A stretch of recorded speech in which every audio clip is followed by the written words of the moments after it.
गांव के बीचों बीच आ गए हैं, हमें बम लगा देना चाहिए। अभी रुको, थोड़ा और गांव के अंदर पहुंच के बम लगाते हैं।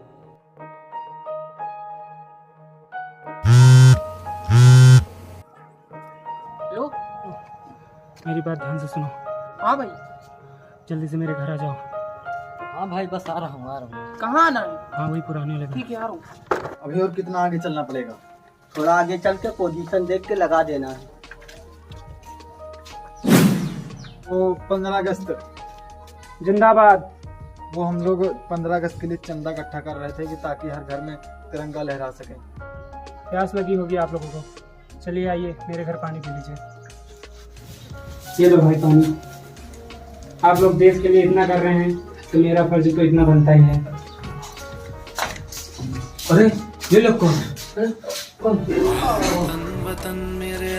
इस बैग में रखा हुआ चंदा तुम लोगों ने देश के हित के लिए इकट्ठा किया हुआ है ना, तो फिर लो ये चंदा देश के हित के लिए समर्पित है।